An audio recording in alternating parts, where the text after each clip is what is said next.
Hello साथियों, welcome to the Exampur. हमें एग्जामपुर कलम से क्रांति। नमस्कार, नमस्ते, गुड इवनिंग। तो 4:30 बज चुके हैं दिन के। कैसे आप सभी लोग एक बार बता देंगे और आ जाएंगे क्लास में। क्लास को शेयर करेंगे, लाइक करेंगे, सब्सक्राइब करेंगे चैनल को। लक्ष्य एसएससी और यूपीएसआई 2019 के बारे में आप सभी को पता होगा।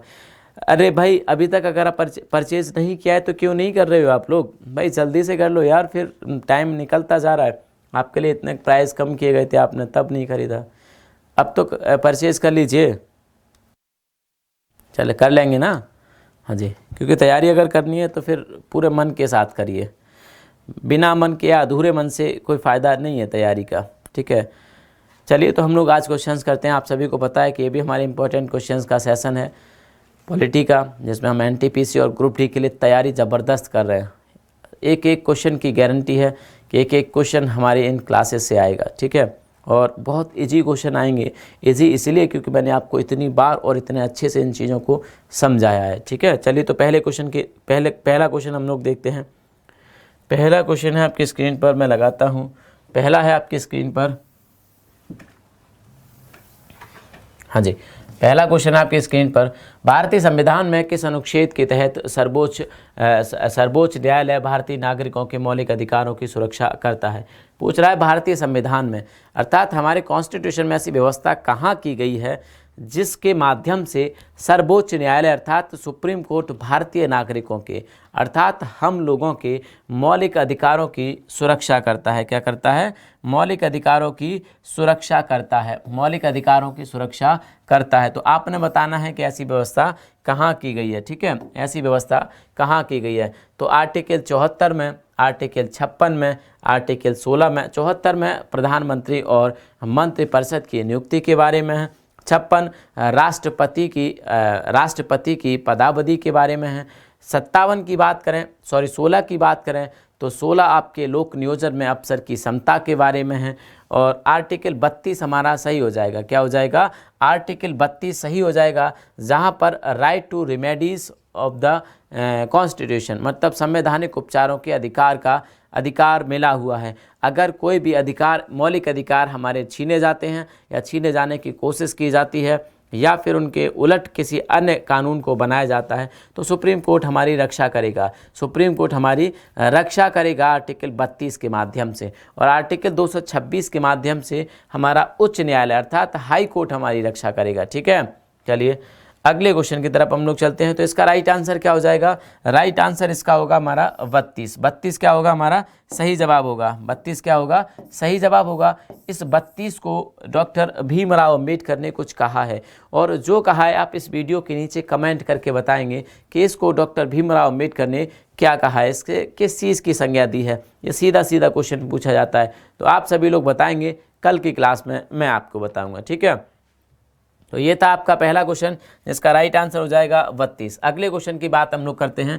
नेक्स्ट है आपकी स्क्रीन पर सेकंड, और सेकंड क्वेश्चन आपसे क्या पूछ रहा है? संविधान की व्याख्या करने का अंतिम अधिकार किसे है? संविधान की व्याख्या करने का अंतिम अधिकार किसे है? अर्थात संविधान में कुछ ऐसी चीज़ है जो समझ नहीं आ रही है, या फिर कोई आर्टिकल है, कोई भी भाग है, उसका असली मतलब क्या है, ये समझाने का अंतिम अधिकार किसके पास है? भारत के राष्ट्रपति के पास, अटॉर्नी जनरल ऑफ इंडिया के पास। हो सकता है भाई अटॉर्नी जनरल ऑफ इंडिया हो, क्योंकि भारत का सर्वोच्च वैधिक अधिकारी होता है। ये भारत सरकार को सलाह देते हैं, तो ये संविधान की व्याख्या भी कर सकते हैं। अंतिम अधिकार इनके पास हो सकता है, या फिर लोकसभा का अध्यक्ष, या फिर सर्वोच्च न्यायालय। तो यहाँ पर हमारा राइट आंसर क्या होगा कि संविधान की व्याख्या का अंतिम अधिकार। देखो, संविधान की व्याख्या का अधिकार तो सबको है, मुझे भी है, आपको भी है, लेकिन अंतिम अधिकार की बात की जा रही है। अंतिम अधिकार का मतलब है कि अगर कोई क्लैश करेंगे, लोगों की राय क्लैश करेगी, तो जिसके पास अंतिम अधिकार होता है उसी की बात मानी जाती है। तो अब बताना है आपको किसके पास है? तो सर्वोच्च न्यायालय के पास है। किसके पास है? सर्वोच्च न्यायालय के पास है संविधान की व्याख्या के अर्थात डिस्क्राइब ऑफ द कॉन्स्टिट्यूशन, ये जो राइट है किसके पास है? भारत के सुप्रीम कोर्ट के पास है, भारत के सर्वोच्च न्यायालय के पास है। तो राइट आंसर यहाँ पे हमारा क्या हो जाएगा? भारत का सर्वोच्च न्यायालय। तो सेकंड का क्या हो जाएगा? डी। सेकंड का D is the right answer. Second का क्या हो जाएगा हमारा? डी। तो पहले का क्या था? पहले का भी डी, सेकंड का भी डी। चलिए थर्ड क्वेश्चन की तरफ हम लोग चलते हैं।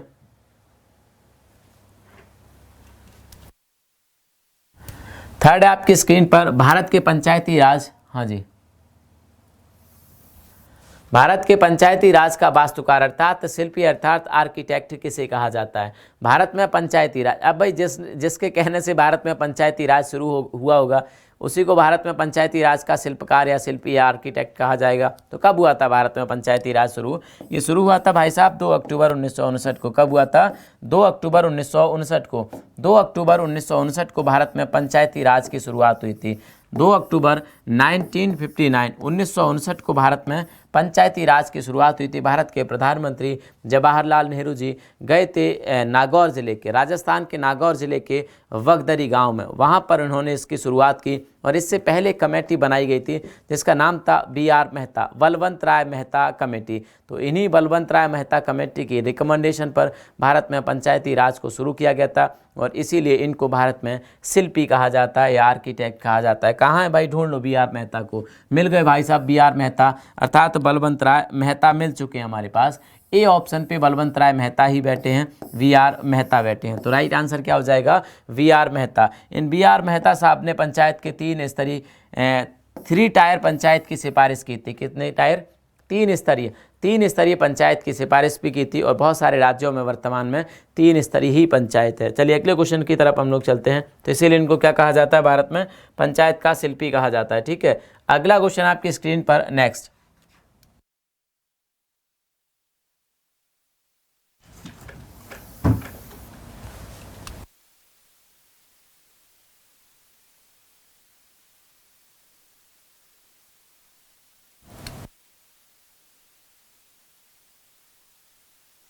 फोर्थ क्वेश्चन आपकी स्क्रीन पर। ये क्वेश्चन मैंने कई बार बताया, इसीलिए मैं सोच रहा हूँ ये क्वेश्चन आपको होमवर्क के लिए दूंगा। बहुत इजी क्वेश्चन है, बहुत इजी क्वेश्चन है आपके लिए। भारतीय संविधान की 11वीं अनुसूची में पंचायतों के लिए कुल कितने विषय निर्धारित किए गए? भारतीय संविधान की 11वीं अनुसूची में पंचायतों के लिए, 11वीं अनुसूची में क्या है? पंचायती राज विषय है ना, गांव से संबंधित, जिला पंचायत से संबंधित, मंडल पंचायत से संबंधित कुछ विषय हैं जहां पर वो स्वयं अपना कानून बना सकते हैं। स्थानीय सरकारें अर्थात लोकल गवर्नमेंट कानून उन पर बना सकते हैं, रूल्स बना सकते हैं। तो आपको बताना है कुल कितने विषय हैं? 27 हैं, 29 हैं, 28 हैं या फिर 30 हैं? तो राइट आंसर क्या हो जाएगा? राइट आंसर हो जाएगा आपका 29। क्या हो जाएगा? 29 आपका सही जवाब हो जाएगा। ठीक है, 29 क्या होगा आपका सही जवाब? 29 विषय हैं आपके 12वीं अनुसूची में। कितने विषय? सॉरी, 11वीं अनुसूची में कितने विषय हैं? 29 विषय। ठीक है, अब यही बात की जाती है 12वीं अनुसूची में, अर्थात जो आपका शहरी स्थानीय सुशासन है उनके पास कितने विषय हैं? तो उनके पास 18 विषय हैं। ठीक है, चलिए अगले क्वेश्चन की तरफ हम लोग चलते हैं। तो इसका राइट आंसर क्या हो जाएगा? सी। राइट आंसर हो जाएगा सी। आगे है नेक्स्ट आपकी स्क्रीन पर। नेक्स्ट से पूछ रहा हुआ राज्य जिसने सबसे पहले पंचायती राज स्वीकार किया था। तो आपके लिए बहुत आसान, आपके लिए बहुत आसान, वह राज्य जिसने सबसे पहली बार पंचायती राज शुरू किया था, स्वीकार किया था। तो किसने किया था? उत्तर प्रदेश ने, बिहार ने, गुजरात ने या फिर राजस्थान ने? देखो पंचायती राज सबसे पहले स्वीकार किस राज्य ने किया था? तो उत्तर प्रदेश, बिहार, गुजरात या राजस्थान? तो आप सभी को पता है 2 अक्टूबर 1959 बिहार ने, सॉरी राजस्थान ने सबसे पहले अपने यहाँ पर इसको स्वीकार किया था, अर्थात राजस्थान में सबसे पहले शुरू किया गया था। हालांकि अगर देखा जाए कि जो लागू था हमारा 1993 के बाद जो लागू किया था वो मध्य प्रदेश ने सबसे पहले किया था। ठीक है, चलिए तो राइट आंसर क्या हो जाएगा यहाँ पर? बिहार, सॉरी राजस्थान। क्या हो जाएगा? राजस्थान हो जाएगा। अगले क्वेश्चन की तरफ हम लोग आते हैं।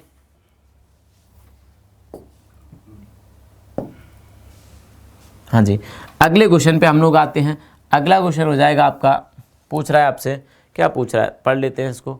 पूछ रहा है आपसे, संविधान के प्रावधानों के अंतर्गत पंचायत चुनाव कराने का निर्णय किया जाता है। जो पंचायत के चुनाव होते हैं, पंचायत के चुनाव होते हैं, निर्वाचन आयोग कहाँ होता है राज्य का? 243 के में। कहाँ पर होता है? आर्टिकल 243 के में राज्य का निर्वाचन आयोग होता है। तो भाई राज्य के निर्वाचन आयोग के बारे में आपको बताना है।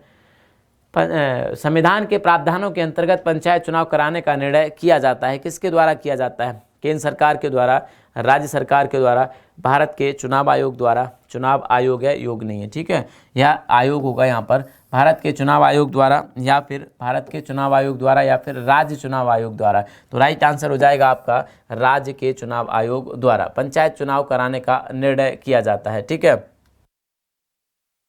चुनाव कराने का निर्णय किया जाता है। इसका इंतज़ाम करता है कौन? राज्य की सरकार। इसकी व्यवस्था करती है राज्य की सरकार, निर्णय करती है राज्य चुनाव आयोग। ठीक है, 243 के में इस राज्य के निर्वाचन आयोग का वर्णन किया गया है। अगले क्वेश्चन की तरफ हम लोग चलते हैं। नेक्स्ट आपकी स्क्रीन पर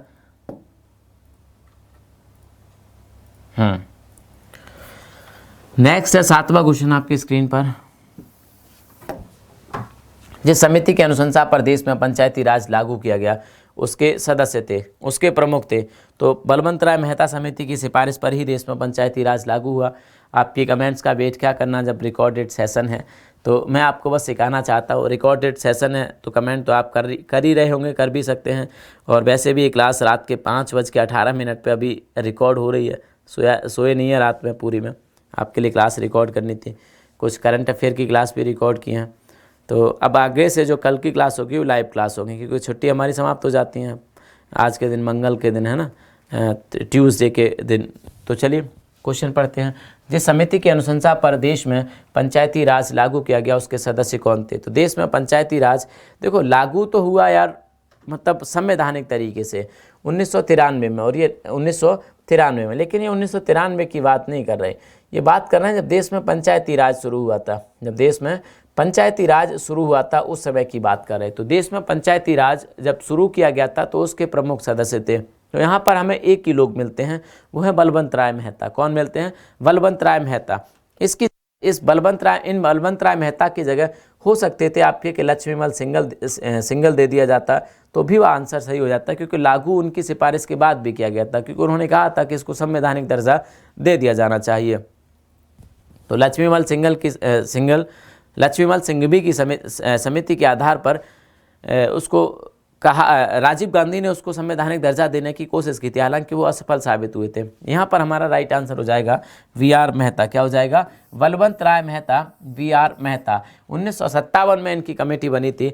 बेसिकली इनकी कमेटी बनाई गई थी भारत में जो सामुदायिक विकास कार्यक्रम चलाया जा रहा था 1952 से जो शुरू हुआ था, उस पर रिसर्च करने के लिए कि कितना सफल हुआ ये कार्यक्रम अपने उद्देश्य में, अपने लक्ष्य में। इन्होंने कहा कि भाई साहब फेल हो गया, इसे बंद करो, दूसरे तरीके अपनाओ। अगर आपने सही मायनों में भारत की जनता को, जो ग्रामीण जनता है, उसको विकास की मुख्य धारा में लेके आना है, उनके जीवन स्तर को ऊपर उठाना है, तो कुछ और चलाओ। भाई ये फ्लॉप हो गया, आपकी मूवी फ्लॉप हो गई सामुदायिक विकास कार्यक्रम की, तो वो फ्लॉप शो है आपका, आप दूसरी कुछ चीज़ करो। तो उन्होंने पंचायती राज के बारे में बताया था, इन्होंने पंचायती राज के बारे में बताया था। महात्मा गांधी इसके बहुत बड़े समर्थक थे पंचायती राज के। उनका सपना था कि भारत गांव का भारत बनना चाहिए, शहरों का भारत नहीं बनना चाहिए। तो क्या हो जाएगा? बलवंत राय मेहता उस कमेटी के हेड थे। ठीक है, कुछ समझ भी आ रहा है आपको? कुछ समझ भी आ रहा है आपको कि नहीं आ रहा? आएगा, कैसे नहीं आएगा? देखो ये क्वेश्चन अब घुमाया जाएगा। ये क्वेश्चन बेचारा छुप गया है, इसको शर्म आ रही है बेचारे को, ये छुप गया और ये मैंने ऐसे घुमा लिया है। अब मैं इसको यहाँ ले जाऊँगा और मैं इसको अब बड़ा कर दूँगा। अब ये हो गया बड़ा, अब आप देख पा रहे होंगे ना। चलिए, प्रथम पंचायती राज व्यवस्था का उद्घाटन। भाई साहब, प्रथम पंचायती राज व्यवस्था का उद्घाटन करने वाले व्यक्ति कौन थे? यही पूछा है ना? हाँ जी, उद्घाटन जवाहरलाल नेहरू द्वारा 2 अक्टूबर 1959 को किया गया था। कहाँ पर किया गया? साबरमती में, मतलब गुजरात चले गए। वर्धा, नागौर, सीकर, सीकर भी राजस्थान में है। वर्धा कहाँ पर है? वर्धा बताना है आपको कहाँ पर है, कमेंट करके बताएंगे नीचे वर्धा। ठीक है, वर्धा बताएंगे कमेंट करके। ठीक है, बिल्कुल। साबरमती, वर्धा, नागौर, सीकर कहाँ पर किया गया? नागौर में किया गया। बिल्कुल सही सवाल, बिल्कुल सही जवाब, नागौर में, राजस्थान के नागौर में। उस गांव का नाम था वगदरी। क्या था? उस गांव का नाम था वगदरी, जहां पर इन्होंने एक दीपक जलाकर, क्योंकि हिंदू धर्म में दीपक जलाकर और भगवान की पूजा करके, उस पर दीप प्रज्वलित करके, उनको माल्यार्पण करके या फिर उन पे पुष्प चढ़ा के किसी कार्य की शुरुआत की जाती है, और हाथ जोड़ के उनकी प्रार्थना करके किसी कार्य की शुरुआत की जाती है। वही काम किया भारत के प्रथम प्रधानमंत्री जवाहरलाल नेहरू जी ने। चलिए अगले क्वेश्चन की तरफ हम लोग चलते हैं। नेक्स्ट है आपकी स्क्रीन पर, देख लेते हैं क्या है।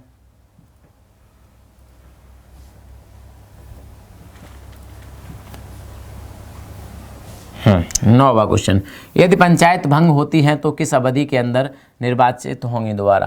क्वेश्चन है यदि पंचायतें भंग की जाती हैं तो किस अवधि में दोबारा से निर्वाचित की जाएंगी। 1 माह, 6 माह, 3 माह, 1 वर्ष। पंचायतें चाहे ग्राम पंचायत हो, चाहे मंडल पंचायत हो, चाहे आपकी ज़िला पंचायत हो, चाहे आपकी ज़िला पंचायत हो, अगर इनको भंग किया जाता है तो कितने समय में चुनाव कराने आवश्यक है, यह आपने बताना है। ठीक है, बताओ।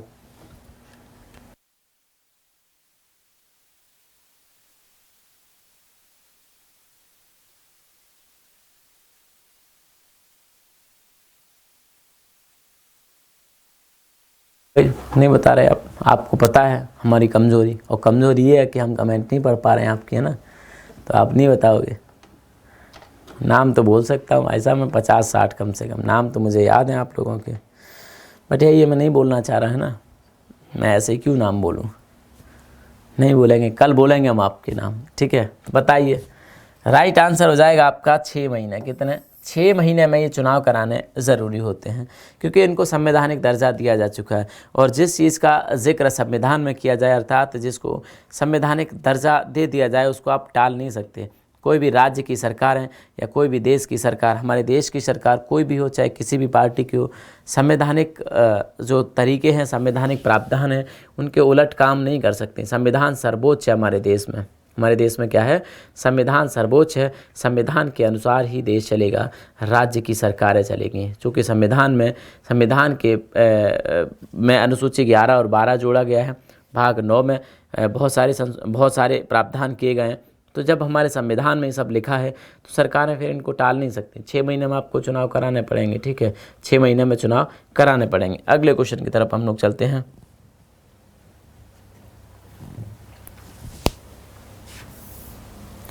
पूछ रहा है कि भारत के किस राज्य में सर्वप्रथम महिला मुख्यमंत्री हुई।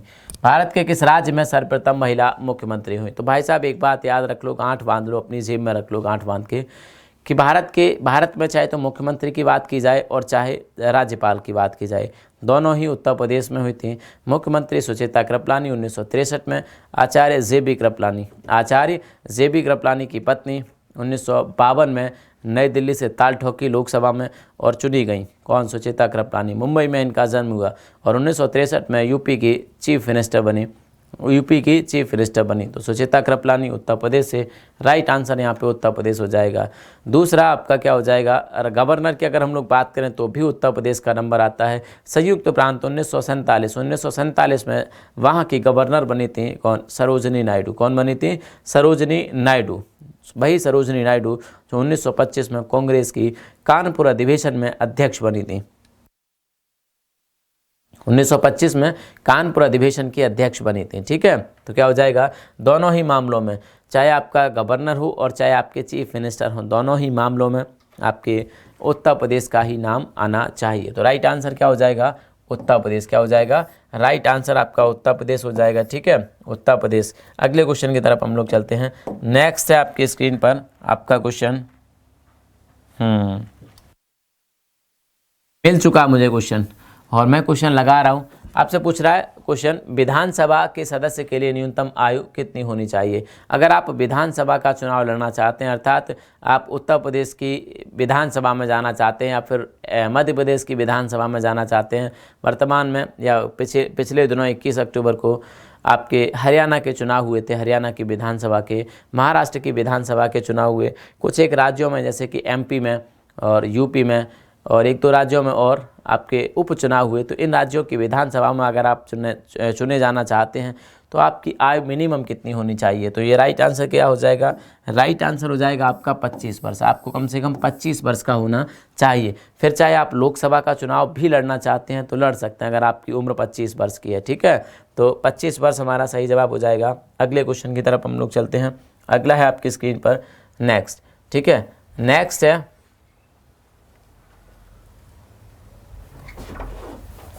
हाँ जी, नेक्स्ट आ चुका आपकी स्क्रीन पर।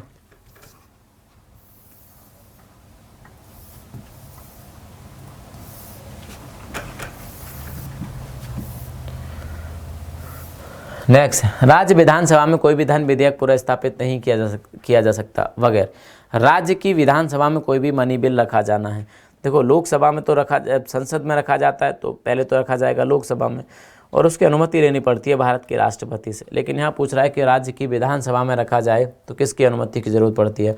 संसद की, संस्तुति की, राज्य के राज्यपाल की, भारत के राष्ट्रपति की, या फिर मंत्रियों की विशेष समिति की, संस्तुति की? तो जरूरत पड़ती है राज्य के राज्यपाल की। किसकी पड़ती है? राज्य के राज्यपाल की। V is the right answer. ठीक है, V is the right answer. अब मैं ज़्यादा डिटेल में नहीं जाऊँगा इस पर, क्योंकि भाई साहब थक गया हूँ मैं अब। चलिए अगला क्वेश्चन आपकी स्क्रीन पर।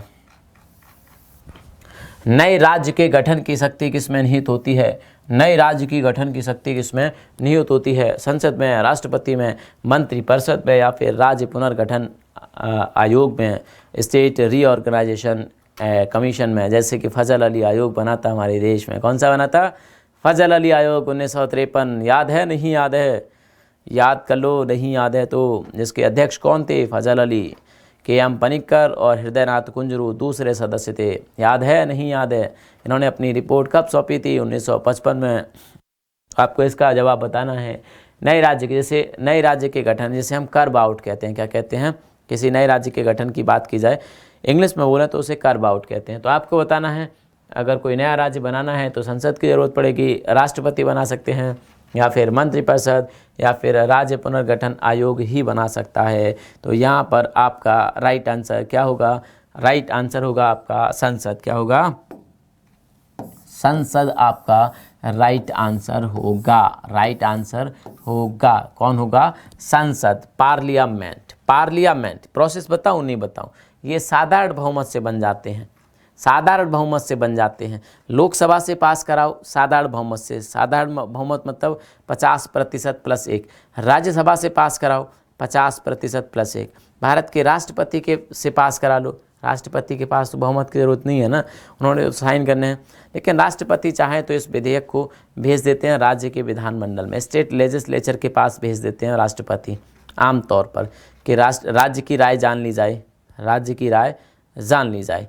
तो फिर जब राज्य की राय के बाद राष्ट्रपति के पास वापस लौटेगा, राष्ट्रपति चाहे तो इस पर सिग्नेचर कर सकते हैं, चाहे तो इसे जिम में रख सकते हैं। ठीक है, क्या फ़र्क पड़ता है? तो बताइएगा क्वेश्चन का आंसर। तो मैंने बता दिया संसद। ठीक है, कौन से आर्टिकल में है? आर्टिकल नंबर 3 में है। कौन से में है? 3 में है। क्या बताएंगे आप इसे? चलो अब तो मैंने ही बता दिया सारा कुछ। चलिए कोई बात नहीं, छोड़ो। चलिए, ये था हमारा लास्ट क्वेश्चन। इसके बाद क्वेश्चन बचा नहीं मेरे पास एक भी। ये था हमारा लास्ट क्वेश्चन और यहीं पर हम क्लास को समाप्त करते हैं, क्योंकि वैसे भी हमारी आधे घंटे की ही क्लास थी। तो फिर शुक्रिया, कल से मिलेंगे लाइव क्लास में, और लाइव क्लास में एक नए चैप्टर के साथ मिलेंगे। क्लास में चैप्टर क्या होना चाहिए इस क्लास के नीचे आप लोग कमेंट करेंगे। आपके अकॉर्डिंग पढ़ाई होगी, बस समझाने का तरीका मेरा होगा, कंटेंट देने का तरीका मेरा होगा, टॉपिक आपका होगा। ठीक, तो वीडियो के नीचे कमेंट करके बताएंगे आप सभी लोग कि कौन सा आपको टॉपिक पढ़ना है कल। कोई भी टॉपिक बताइए भाई साहब। ठीक है, चलिए तो फिर मिलते हैं कल लाइव क्लास में। तब तक के लिए आप अपना ख्याल रखेंगे, खुश रहेंगे, मज़े करेंगे। लक्ष्य एसएससी 2019-20 खरीदा नहीं है तो अभी खरीद लेंगे। यूपीएसआई नहीं खरीदा है अभी भी, अगर रह गए आप बिरले लोगों में गिने जाएंगे भाई। इतिहास जब लिखा जाएगा, आपका नाम लिखा जाएगा कि आपने एक बार कंजूसी की थी, एक बार कंजूसी की थी, आपका इतिहास में नाम लिखा जाएगा। उससे बचना है तो खरीद लो, अभी भी आपके पास वक्त है, कुछ ही दिन का। और जब एक बार लिख गया ना इतिहास में नाम आपका, फिर वो ख़त्म नहीं होता। आप सोचो किताब पुरानी हो जाएगी तो आपका नाम ख़त्म हो जाएगा। भाई किताब पुरानी होने से नाम ख़त्म नहीं होगा। वो नई किताब छप जाएगी, फिर उसका अगला एडिशन आ जाएगा, उसमें आपका नाम लिखा होगा कि भाई इन्होंने एक बार कंजूसी की थी 2019 में। भाई इन्होंने यूपीएसआई का कोर्स परचेज़ नहीं किया था, और इन्होंने लक्ष्य एसएससी का परचेज़ नहीं किया। भाई अगर निकालना ही है, सोच लिया है कि निकालना है, तो फिर क्या है, पढ़ो ना। फिर तो मन लगाओ, ध्यान लगाओ, तन लगाओ, शरीर को एकदम जुटा दो उसमें पढ़ने लिखने में।